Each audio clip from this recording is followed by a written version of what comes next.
तथा गति के नियम।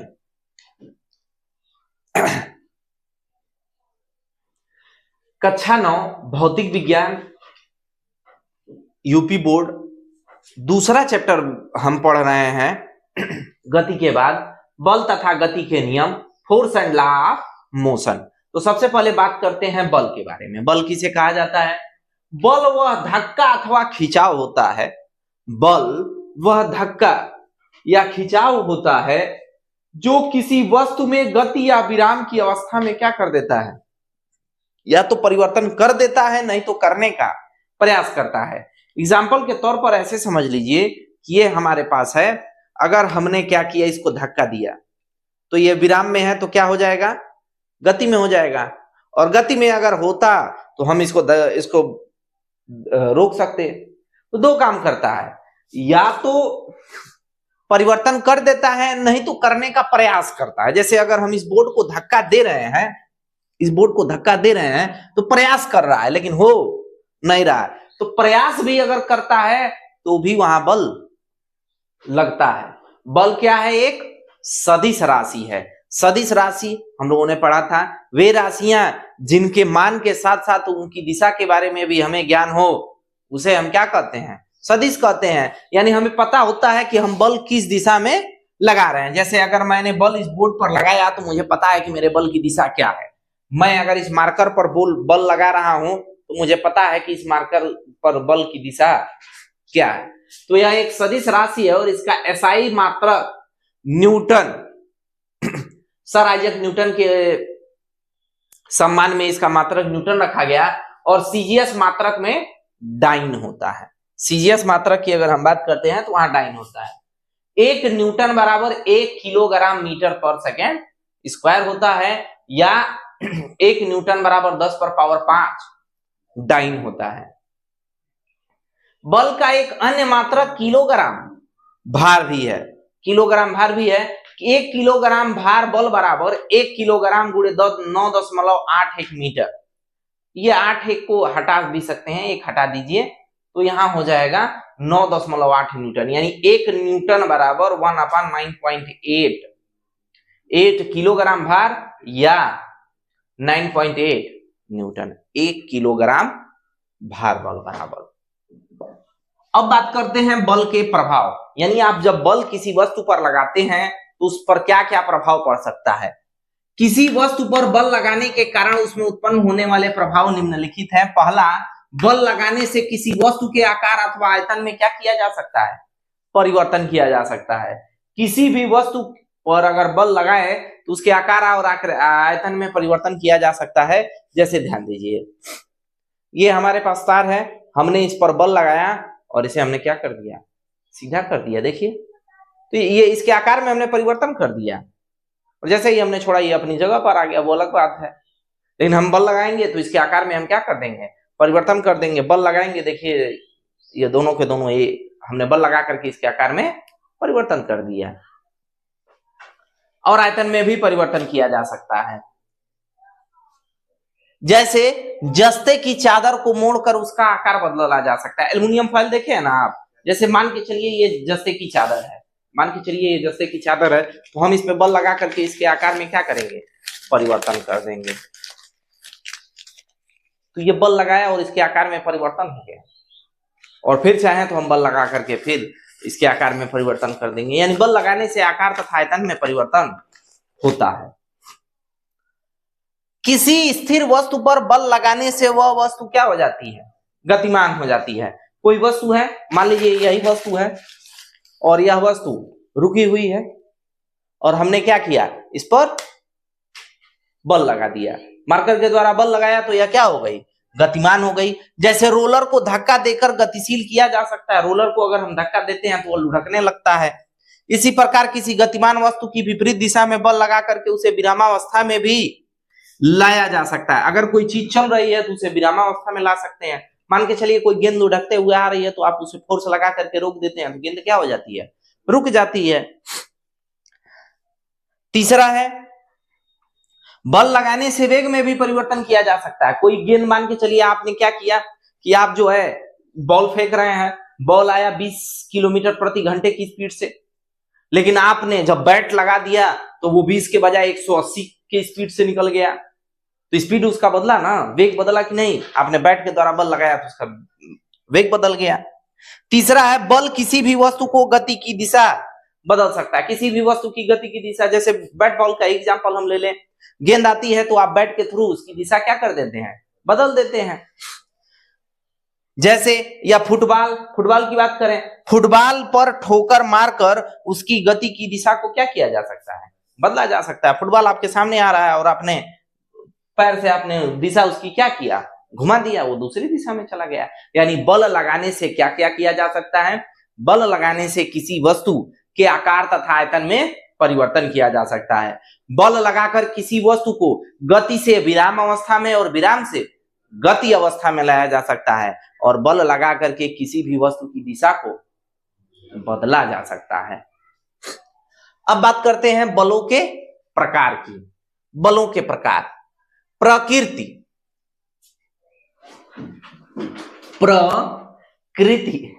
प्रकृति के कई तरह बल कार्य करते हैं, जैसे गुरुत्वाकर्षण बल, वैद्युत स्थैतिक बल, चुंबकीय बल, वैद्युत चुंबकीय बल तथा नाभिकीय बल इत्यादि।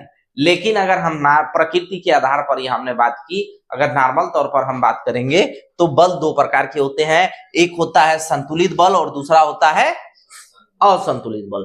संतुलित बल किसे कहा जाता है? जब किसी वस्तु पर एक साथ कई बल कार्य कर रहे हों और उनका परिणामी बल क्या हो? शून्य हो, तो ऐसे बल को क्या कहते हैं? संतुलित बल कहते हैं। अर्थात वस्तु इस प्रकार दिखाई देती है जैसे इस पर कोई कार्य ही नहीं हो रहा है। उदाहरण था रस्सा कसी के खेल में, जब दोनों टीम को बराबर बल से खींचती है तो परिणामी बल क्या होता है? शून्य होता है। रस्सी कसा के खेल में जब दोनों लोग एक बराबर बल लगाते हैं तो रस्सी कहीं आगे पीछे होती है? नहीं, एक ही जगह रुकी रहती है। या संतुलित बल का सबसे अच्छा उदाहरण हम आपको दे रहे हैं। संतुलित बल का सबसे अच्छा उदाहरण यह है कि मैं इस बोर्ड को धक्का दे रहा हूं और मैं इस बोर्ड को धक्का दे रहा हूं तो इसमें कुछ परिणाम आ रहा है? नहीं, मैं इस रात दिन यहीं खड़ा रहूंगा फिर भी कुछ होगा नहीं इसे। तो इसका मतलब इसका परिणाम क्या आया? 0। यानी यहां पर कौन सा बल है? संतुलित बल है। असंतुलित बल किसे कहा जाता है? जब किसी वस्तु पर लगे अनेक बलों का परिणामी बल शून्य न हो तो उन बलों को असंतुलित बल कहते हैं। यह बल वस्तु की दिशा या अवस्था में क्या कर सकता है?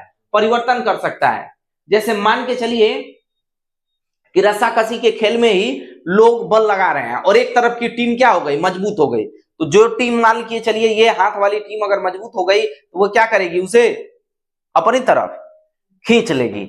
तो बल डिस्टर्ब हुआ ना, वो रस्सी अपने पोजीशन को चेंज की ना, तो इसे हम असंतुलित बल कहते हैं। और जब किसी वस्तु पर असंतुलित बल लगता है तभी उस वस्तु के गति, आकार, अवस्था तथा आयतन में परिवर्तन होता है। अब हम बात करते हैं जड़त्व के बारे में। जड़त्व क्या है? कोई निकाय बिना किसी बाह्य बल के स्वतः अपनी अवस्था या विरामावस्था में परिवर्तन नहीं कर सकता। ये बात को समझिए, जड़त्व क्या है। अर्थात यदि निकाय विरामावस्था में है तो वह विरामावस्था में ही रहना चाहता है, और यदि गति की अवस्था में है तो गति की ही अवस्था में रहना चाहता है जब तक कि उस पर कोई बाह्य बल आरोपित न हो। ये डायरी हमने यहाँ रखा ना, मान के चलिए मेरा ये स्टैंड है, या आप इस बोर्ड को ही कई महीनों से, सालों से आप देख रहे हैं, लगभग 1 साल से ये बोर्ड लगा हुआ है। तो ये बोर्ड क्यों नहीं हिल रहा है? यहाँ से क्यों नहीं खिसक के कहीं और चला जा रहा है? क्यों ये यहीं रुका हुआ है? क्योंकि इसके अंदर क्या है? जड़त्व की प्रॉपर्टी है, इनर्शिया की प्रॉपर्टी है। कोई भी वस्तु बिना किसी बाह्य बल के अपनी गति अथवा विरामावस्था में स्वतः अपने आप परिवर्तन नहीं कर सकता। जब तक, अगर ये हम डायरी यहाँ रखे रहेंगे ना तो ये डायरी हमेशा यहीं रहेगी। इसे तब तक कोई हिला डुला नहीं सकता जब तक इस पर कोई बाह्य बल ना आरोपित हो। देखिए मैंने बाह्य बल लगाया और इसकी पोजीशन को क्या कर दिया? चेंज कर दिया। मैंने बाह्य बल लगाया, इसकी पोजीशन को क्या कर दिया? चेंज कर दिया। तो जब तक बाह्य बल नहीं लगेगा तब तक वह अपनी अवस्था में परिवर्तन नहीं करेगा। तो वस्तु का यह गुण ही क्या कहलाता है? जड़त्व कहलाता है, जिसके कारण वह या तो विरामावस्था में है तो विरामा में रहना चाहता है, और अगर गति कर रहा है तो गति की ही अवस्था में रहना चाहता है। जैसे कोई फैन नाच रहा है, अगर आप उसे रोकने की कोशिश करेंगे तो आप पर क्या कर लगाएगा? अपोजिट बल लगाएगा, क्योंकि अपने बाह्य बल जब तक लगाएंगे नहीं तब तक वो अपनी अवस्था में परिवर्तन नहीं करना चाहेगा। इसीलिए जब हम फैन बंद भी कर देते हैं तो फैन कुछ देर तक नाचता रहता है। रीजन यह है क्योंकि वो चाहता है कि हम नाचते ही रहे, लेकिन बाहरी बल उसे क्या करते हैं, रोक देते हैं। हवा का दबाव, बाहरी प्रेशर, घर्षण की वजह से वो धीरे धीरे धीरे धीरे नाचना बंद कर देता है, क्योंकि उस पर बाह्य बल लगता है। जड़त्व तथा द्रव्यमान की बात करते हैं। किसी वस्तु का जड़त्व उस वस्तु के द्रव्यमान पर निर्भर करता है, यह भी बात है। किसी भी वस्तु का जो जड़त्व होता है वो द्रव्यमान पर निर्भर करता है। एक बात बताइए, एक ट्रक है, वो रुका हुआ है, आप उसे धक्का देंगे, दे पाएंगे?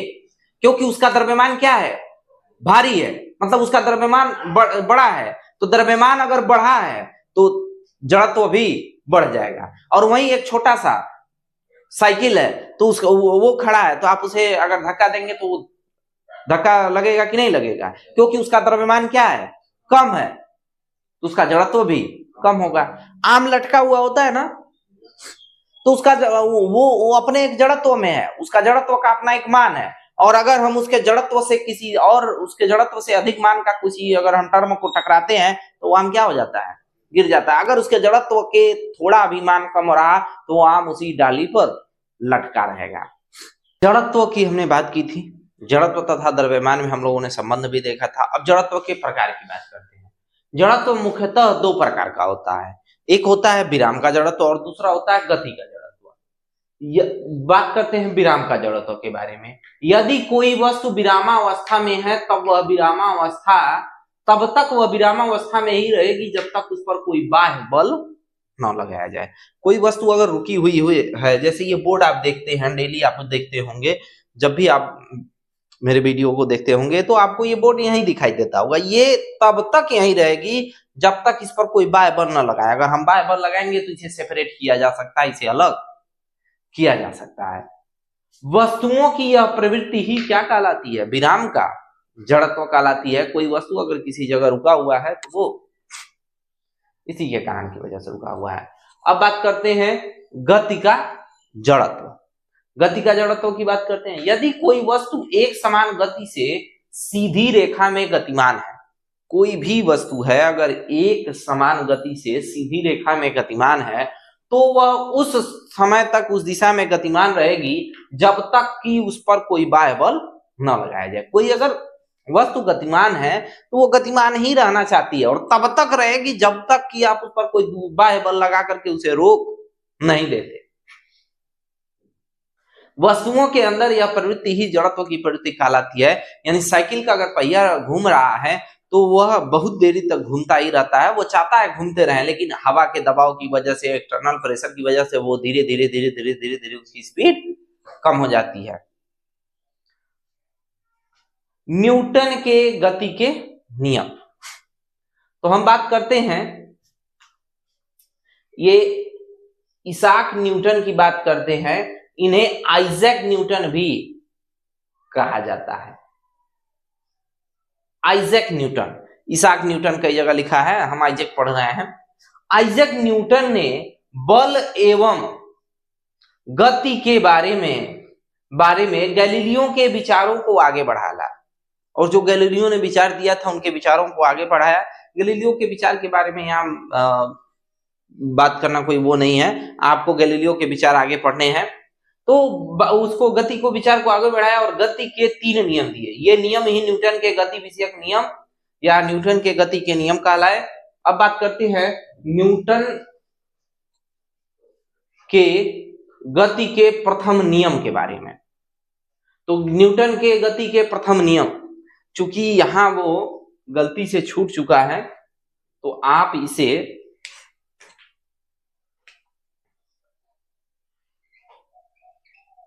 न्यूटन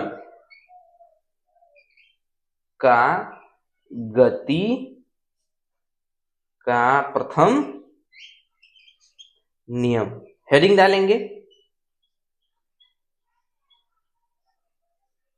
और न्यूटन के गति के प्रथम नियम को ही कौन सा नियम कहा जाता है, जड़त्व का नियम कहा जाता है। जड़त्व का नियम यानी जो आपने जड़त्व की परिभाषा पढ़ी वही जड़त्व का नियम है कि यदि कोई वस्तु विरामावस्था में है तो वह विराम की अवस्था में रहना चाहती है, यदि कोई वस्तु गति की अवस्था में है तो गति की अवस्था में रहना चाहती है, तब तक जब तक कि उस पर कोई बाह्य बल न लगाया जाए। यही न्यूटन का गति विषयक प्रथम नियम है। इसे जड़त्व का नियम भी कहते हैं। चूंकि स्पेस कम होने की वजह से ये छूट चुका है, तो आप इसे लिख लीजिएगा, पीछे जड़त्व आपको बताया गया है।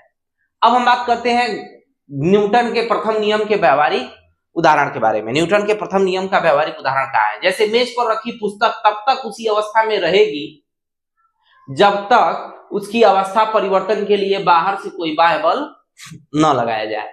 दूसरा, धरती पर लुढ़कती हुई या गति करती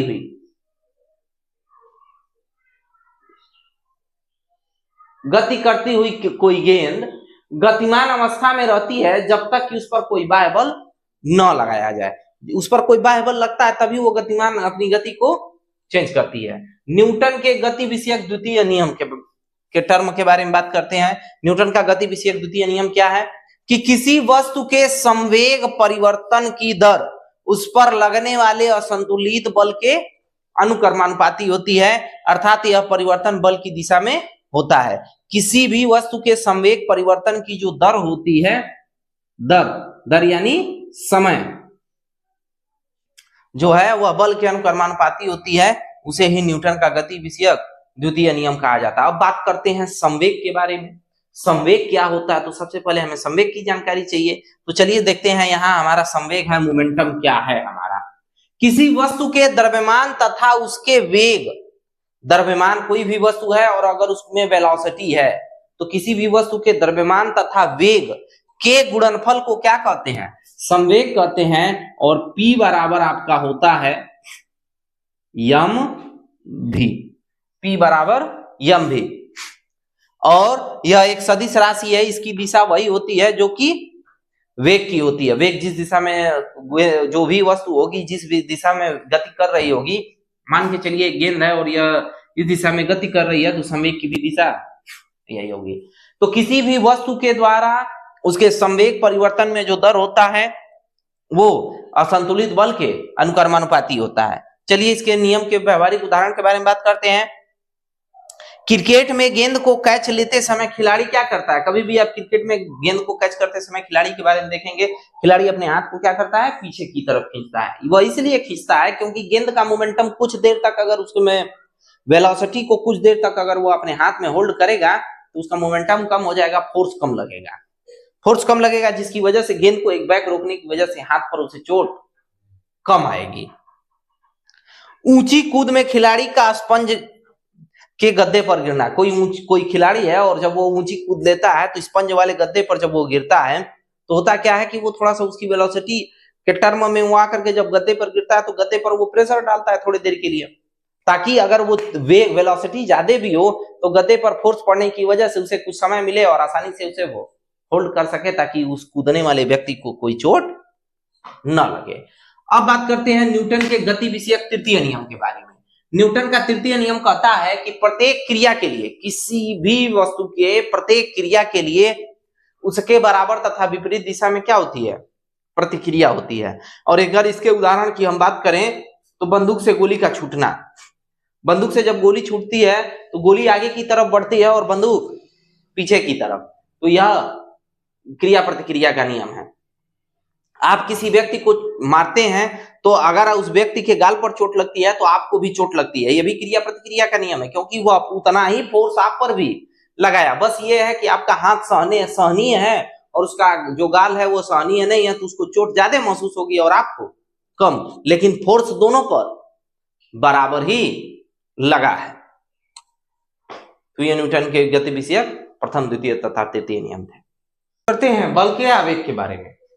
जब कोई बड़ा बल किसी वस्तु पर अल्प समय अंतराल के लिए लगाया जाए, कोई बहुत ताकतवर बल किसी वस्तु पर बहुत कम समय के लिए लगाया जाए, तो बल तथा समय अंतराल के गुणनफल को हम आवेग कहते हैं। आवेग भी एक सदिश राशि है जिसकी दिशा वही होती है जो कि बल की होती है, और इसका मात्रक न्यूटन सेकंड होता है या किलोग्राम मीटर पर सेकेंड होता है। अब बात करते हैं संवेग संरक्षण का नियम। संवेग संरक्षण के नियमानुसार यह दो या दो से अधिक पिंडों पर के संकाय पर कोई बाह्य बल न कार्य करे तो संकाय का संयुक्त संवेग संरक्षित रहता है।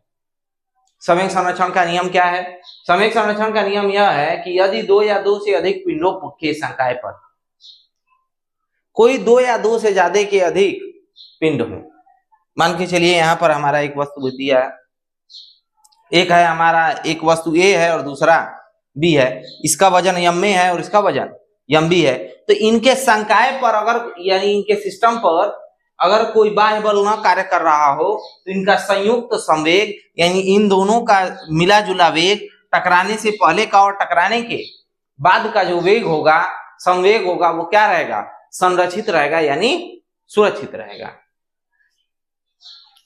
न्यूटन के द्वितीय नियमानुसार बाह्य बल बराबर संवेग परिवर्तन की दर यानी F बराबर del P upon del T यानी F इंटू डेल टी बराबर डेल पी। यदि बाह्य बल यानी F का मान 0 हो तो डेल पी बराबर 0, संवेग परिवर्तन शून्य होगा, अतः निकाय में संयुक्त संवेग नियत रहेगा। यही संवेग संरक्षण का नियम है और अब इस नियम की पुष्टि हम लोग करने जा रहे हैं। माना दो हमारे पास वस्तुएं हैं, एक वस्तु ए है, दूसरा वस्तु बी है और ये टोटल कार्यरत क्या चीजें लिखी हुई हैं इसके बारे में हम बात करते हैं। हमारे पास एक वस्तु ए है और दूसरी वस्तु बी है।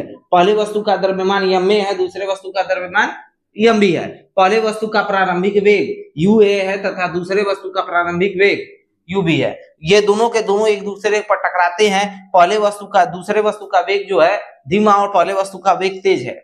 एक अवस्था के बाद यह दोनों के दोनों क्या होते हैं? आपस में टकराते हैं और टकराने के बाद इनका वेग बदल जाता है। वह द्रव्यमान तो उतना ही रहेगा लेकिन वेग बदल जाएगा। प्रारंभिक वेग के जगह दूसरे वस्तु का पहले वस्तु का अंतिम वेग भी हो जाएगा और दूसरी वस्तु का अंतिम वेग भी।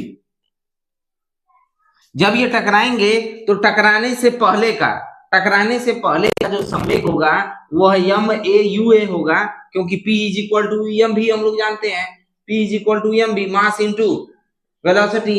तो टकराने से पहले इनकी वेलोसिटी पहले द्रव्यमान का यम ए था और ये हो गया यू ए, तथा टक्कर के बाद का संवेग यम ए भी ए हो गया। ऐसे ही दूसरा गेंद ए के संवेग में परिवर्तन कितना होगा? तो यम यू ए माइनस यम भी ए।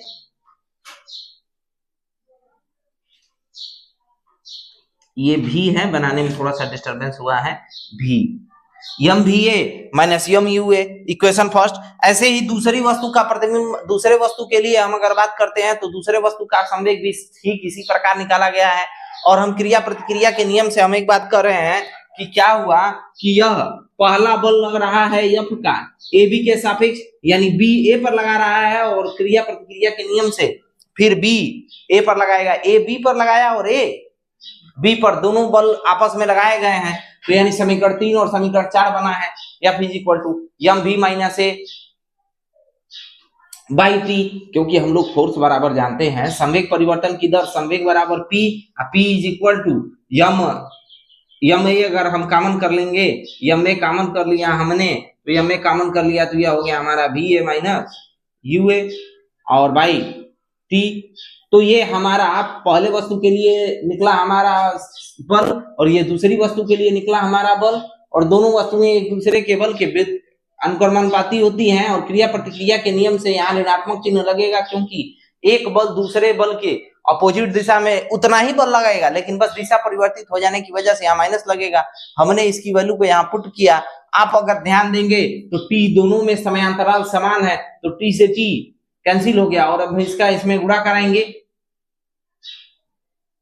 जब हम गुणा कराएंगे तो यह यम ए भी ए हो जाएगा और माइनस यम यू भी ए, और यहाँ माइनस एम बी का M B plus U B के साथ हो जाएगा। इसको हम उठा करके सेपरेट करेंगे तो हमारा एक इक्वेशन ऐसे बन करके सामने आएगा, और वो इक्वेशन होगा हमारा M A U A plus M B U B is equal to M A V A plus M B V B. जब दोनों गेंदों पर कोई बाहरी बल कार्य नहीं कर रहा होगा तो दोनों गेंदों का कुल संवेग बदलता नहीं है, यानी कुल संवेग क्या रहता है? संरक्षित रहता है। और जब भी दो वस्तुओं के संवेग संरक्षित के लिए वस्तु का पूछेगा तो आप एक वस्तु को ए मानिएगा और दूसरी वस्तु को बी मानिएगा, और इसी फार्मूले में आप रखेंगे तो संवेग संरक्षण के सिद्धांत से यह सिद्ध हो जाएगा। आपके पास प्रश्न दिया है 20 किलोग्राम की एक वस्तु 5 मीटर प्रति सेकंड के त्वरण उत्पन्न करने के लिए बल की गणना कीजिए। रंदो चल रहा है ना। प्रश्न 20 किलोग्राम की वस्तु में 5 मीटर प्रति सेकंड स्क्वायर का त्वरण उत्पन्न करने के लिए बल की गणना कीजिए। तो आप जब भी इस ऐसे प्रश्नों को हल करेंगे तो हल करने के लिए सबसे पहले जो दिया है हमसे लिखेंगे। तो क्या दिया है? वस्तु का द्रव्यमान, वस्तु का द्रव्यमान यम बराबर कितना दे रखा है आपका? 20 किलोग्राम। त्वरण, वस्तु पर उत्पन्न त्वरण कितना है आपका, जिसको ए कहा जाता है? ए कितना है? 5 मीटर प्रति सेकेंड स्क्वायर। तो बल की गणना कर रहा है करने के लिए, तो हम जानते हैं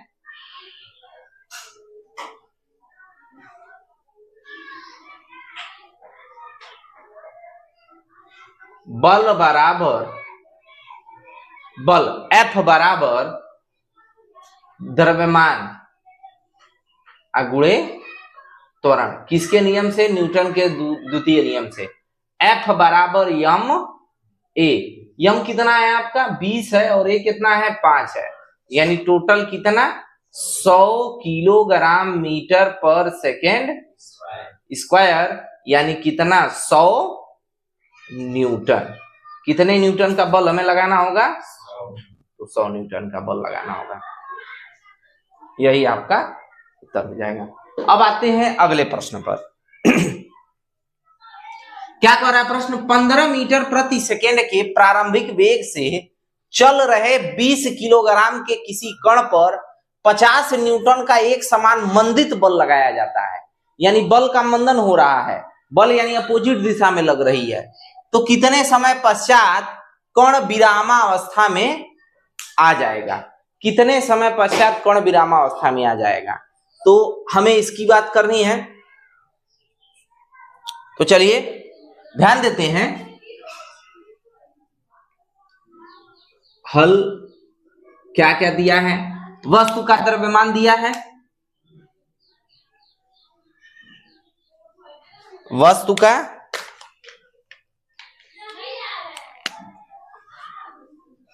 द्रव्यमान कितना दिया है भाई? वस्तु का द्रव्यमान यम बराबर आपका दे रखा है 20 किलोग्राम। करा किसी कण पर एक 50 न्यूटन का मंदित बल लगाया जा रहा है। तो कण पर लगा मंदित बल यानी F बराबर -50 न्यूटन। क्यों ये माइनस हुआ है ये समझिए, क्योंकि अपोजिट डायरेक्शन में फोर्स लग रहा है। यानी उस वस्तु को धक्का देकर के उसे फास्ट नहीं किया जा रहा, उसे रोका जा रहा है, यानी उसके उल्टा दिशा में बल लग रही है। इसीलिए इसे मंदित कहा गया है। मंदित मतलब माइनस समझ लीजिए, वो ऋणात्मक बल लग रही है, बल अपोजिट दिशा में लग रहा है। बल ऋणात्मक नहीं होता, लेकिन बस दिशा उल्टी होने की वजह से यह माइनस में हो गया। कण का प्रारंभिक वेग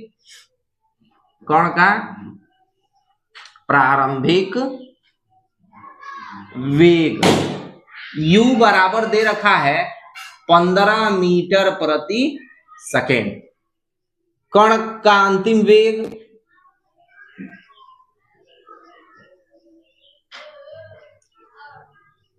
v बराबर किस अवस्था में आ जाता है? तो विरामावस्था में आ जाता है, यानी 0 मीटर प्रति सेकेंड। तो हम लोग जानते हैं, हम फार्मूला क्या जानते हैं? हम जानते हैं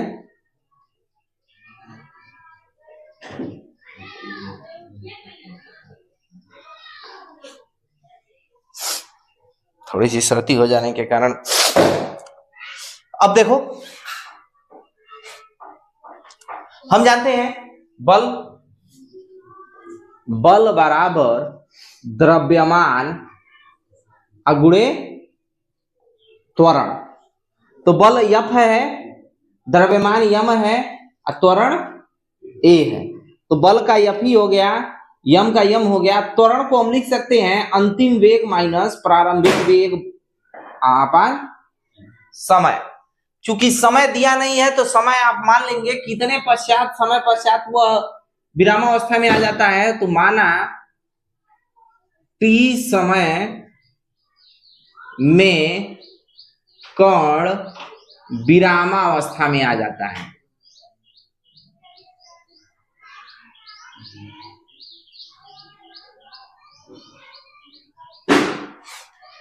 ठीक है, अब ध्यान दीजिए,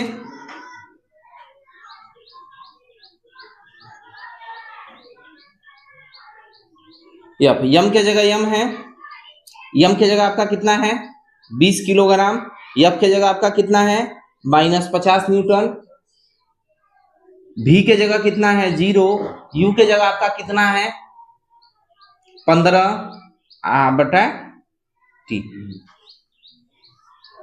आप अगर 20 को इधर ले आ देंगे तो -50/20, ये -15/t। देखिए दोनों साइड माइनस है, माइनस से माइनस कट गया, 0 से 0 कट गया, t को इधर ले आएंगे तो ये हो जाएगा 5t और इधर 15 दूना 30, यानी t बराबर कितना 30/5, यानी t बराबर कितना, तो 6 सेकंड में वो गाड़ी या वो कण किस अवस्था में आ जाएगा, विरामावस्था में आ जाएगा। कह 10 न्यूटन का बल 9.8 न्यूटन भार वाले वस्तु पर लगाया जाता है, तो वस्तु के द्रव्यमान तथा त्वरण की गणना कीजिए।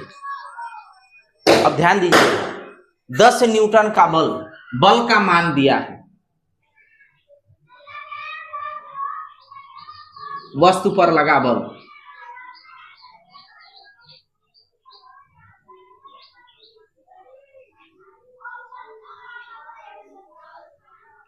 वस्तु पर लगा बल F बराबर 10 न्यूटन। कह रहा है 9.8 न्यूटन भार वाली वस्तु पर लगाया जाता है। वस्तु का भार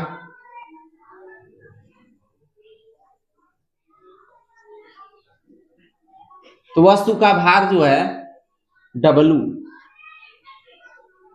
बराबर 9.8 न्यूटन, यह भी 9.8 न्यूटन दे रखा है। कह रहा है वस्तु का द्रव्यमान और त्वरण की गणना कीजिए। वस्तु का द्रव्यमान बताना है, तो वस्तु का भार, ये आपके वस्तु का भार W बराबर यम इंटू जी होता है, जहां कैपिटल जी का मान ग्रेविटी से लेना है। तो यहां कैपिटल जी बराबर गुरुत्वीय त्वरण है, जिसका मान 9.8 मीटर प्रति सेकेंड स्क्वायर होता है।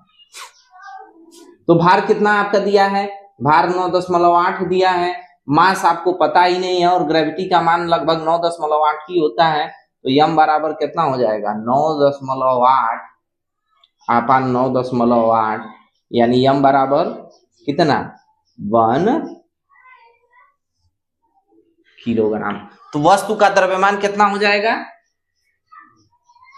वस्तु का द्रव्यमान यम बराबर हो जाएगा आपका 1 किलोग्राम। अब बात करते हैं वस्तु के त्वरण के बारे में। तो यहां से ध्यान देंगे, चूंकि हम जानते हैं बल F बराबर यम गुणे ए, तो इसलिए ए बराबर क्या हो जाएगा F बाई यम। F कितना न्यूटन का लग रहा है 10 न्यूटन का लग रहा है, और द्रव्यमान आपका कितना है 1 है, तो त्वरण कितना हो जाएगा 10 मीटर प्रति सेकेंड। यहां ध्यान दीजिएगा वस्तु का भार, या जब हम गुरुत्वीय त्वरण की बात करेंगे, हम लोग जस्ट इसके बाद गुरुत्वाकर्षण का जब चैप्टर पढ़ेंगे तो W बराबर आपको वहां mg बताया जाएगा, गुरुत्वीय त्वरण का मान बताया जाएगा। अब आते हैं अगले टॉपिक पर। यहां हम ध्यान देते हैं, बात किया जा रहा है 1200 किलोग्राम द्रव्यमान की कोई मोटर गाड़ी है, तो मोटर गाड़ी का द्रव्यमान आपको दे रखा है, मोटर गाड़ी का द्रव्यमान मोटर गाड़ी का द्रव्यमान स्मॉल m बराबर 1200 किलोग्राम। कि एक मोटर गाड़ी 20 मीटर प्रति सेकंड के वेग से चल रही है, 10 सेकंड बाद रुक जाती है, तो मोटर गाड़ी का प्रारंभिक वेग, गाड़ी का प्रारंभिक वेग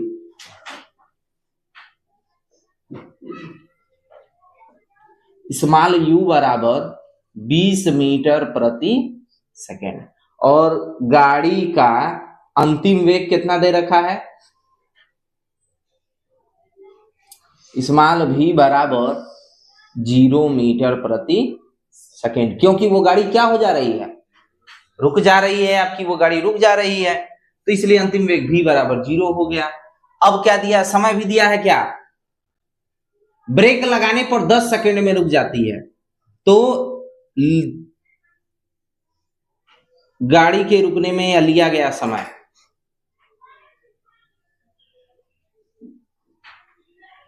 स्मॉल t बराबर कितना सेकंड, 10 सेकंड। तो हमसे पूछा है मंदन तथा मंदन पर लगाया गया बल ज्ञात कीजिए, यानी त्वरण हमें ज्ञात करना है और त्वरण पर लगाया गया बल ज्ञात करना है। तो हम न्यूटन के प्रथम नियम से, न्यूटन के गति विषयक या न्यूटन के या गति के प्रथम समीकरण से ऐसे कर लीजिए, गति के प्रथम समीकरण से v बराबर होता है u प्लस at, तो इसलिए a बराबर क्या हो जाएगा, v माइनस u अपान t।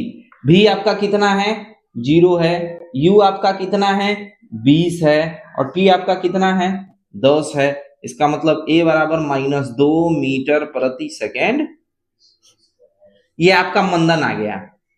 देखिए गाड़ी में एक्सेलरेटर धीमा हो रहा है ना, माइनस में आने का मतलब एक्सेलरेशन का धीमा होना, एक्सेलरेटर कम होना, और जब एक्सेलरेशन कम होता है तो गाड़ी रुक जाती है।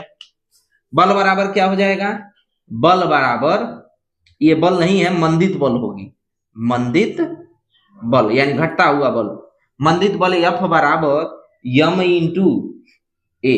यम आपका कितना है, 1200 है, 1200 किलोग्राम का द्रव्यमान है, और ये आपका -2 आया है, यानी -2400 न्यूटन। -2400 न्यूटन का मंदित बल लग रहा है, और मंदन आपका -2 मीटर प्रति सेकंड स्क्वायर से